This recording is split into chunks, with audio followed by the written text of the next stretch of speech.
5 August ধুন্ধুমার কাণ্ডের মধ্যেই দেশ ছেড়ে পালান স্বৈরাচার শেখ হাসিনা। এক জালিমের জুলুম রাজত্বের অবসানের খুশির জোয়ার বয়। রাজপথ পরিণত হয় জনসমুদ্রে। ৭১-এর মুক্তিযুদ্ধে গণবিজয়ের পর এমন উচ্ছ্বাসিত আর হয়তো কোনোদিন হয়নি বাংলাদেশ। শোষণের নাগপাশ ভেঙে হাজারো জীবনের বিনিময়ে আসে নতুন মুক্তি। নতুনের স্বপ্ন দেখতে শুরু করে বাংলাদেশ। হাসিনা মুক্ত বাংলাদেশ হবে বৈষম্য ও নির্যাতন নিপীড়িতবিহীন। জনপ্রত্যাশা তেমনই। হাসিনা বিরোধী আন্দোলনের সময় ছিল না কোনো জাতপাত ধর্মের বিভেদ। কে কুলি, কে মজুর, কে শিল্পপতি, কে শিক্ষক, সেসব দেখার সময় ছিল না কারো।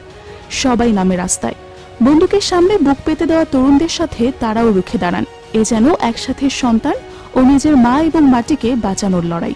সেই লড়াইয়ে হারেন স্বৈরাচার শেখ হাসিনা ও তার নিপীড়ক আওয়ামী মেকানিজম। তবে হাসিনার পতনে কি এদেশের দুশ্চিন্তা শেষ? মোটেও না। শুরু হয় নতুন খেলা। হাসিনার মিত্ররা তবুও জেগে আছে। তারা দেশময় ঘটাতে থাকে নানা কলঙ্কজনক ঘটনা। হাসিনা বিরোধীর ছদ্মবেশে তারা এমন কাজ করতে শুরু করে যা দেশকে আরো অস্থিতিশীল করে তোলে। তবে সেই চক্রান্ত রুখে দেয় ছাত্র জনতা। তারাই রুখে দাঁড়ায়। নিরাপত্তার ভার তুলে নেয় নিজেদের কাঁধে। রাস্তায় নেমে গাড়ি সামলায়, মন্দিরগুলো পাহারা দেয়।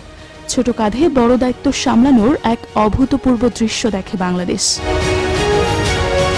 তবে এর মাঝে আরো একটা প্রশ্ন উঠছে, কে ধরবে হাল? হাসিনার দুঃশাসনে নিঃস্ব হয়ে যাওয়া দেশটাকে কে এগিয়ে নেবেন সামনের দিকে? কে সামলাবে আগ্রাসী ভারতের সীমাহীন চাপ, রয়ের দুর্ধর্ষ ষড়যন্ত্র? এখানে ছাত্র জনতা, বিশেষ করে গণ অভ্যুত্থানের সামনে থেকে নেতৃত্ব দেওয়া তরুণরা একটা দুর্দান্ত যুগোপযোগী সিদ্ধান্ত নেয়। তারা ক্ষমতা গ্রহণের জন্য শান্তিতে নোবেলজয়ী ডক্টর মোহাম্মদ ইউনূসকে আহ্বান জানান। দেশের ক্রান্তি লগ্নে জাতির অন্যতম সূর্য সন্তান ডক্টর ইউনূসও ছাত্রদেশের আহ্বান ফেরাতে পারেনি। ৭১-এ যিনি বিদেশে বসে মুক্তিযুদ্ধের পক্ষে সমর্থন জুগিয়েছেন, চরম দুর্দিনে দেশের পাশে দাঁড়িয়েছেন, তিনিও আবার সংকটকালে এগিয়ে এলেন। ৮৪ বছরের অভিজ্ঞ কাঁধে তুলে নিলেন এক বিশৃঙ্খল দেশের দায়িত্ব। এরপরে ম্যাজিকের মতো বদলাতে থাকে পরিস্থিতি। হাসিনার হিংসাচারে বিধ্বস্ত বাংলাদেশ ইউনূস ও ছাত্র জনতার হাত ধরে ঘুরে দাঁড়াতে শুরু করে। তলানিতে থাকা অর্থনীতি সচল হয়। তরতর করে প্রবাসীদের সচেষ্ট সহযোগিতায় বাড়তে থাকে রিজার্ভ। বাজার দরও থাকে মানুষের নাগালে। সময় লাগলেও ডক্টর ইউনূসের এই সময়ে আইন শৃঙ্খলা পরিস্থিতির উন্নতিও হচ্ছে ধীরে ধীরে। তবে চক্রান্ত থেমেনি। হাসিনাকে বাংলাদেশের মসনদে ফেরানোর চেষ্টায় বারবার বাগড়া দেয়া হচ্ছে। এবার ডক্টর ইউনূসকে ক্ষমতা থেকে সরিয়ে দেওয়ার গোপন ষড়যন্ত্রে নেমেছে দিল্লি। তারা এখন নানা উপায়ে বাংলাদেশকে অস্থির করে ডক্টর ইউনূসের কাজে বাধা দিতে চাইছে। যে সংস্কারগুলো করলে তারা আরও কোণঠাসা হয়ে পড়বে আওয়ামী লীগ। ভারত নানা উপায়ে সেগুলো থামিয়ে দিতে চাইছে। তবে এই ষড়যন্ত্র হয়তো টিকবে না।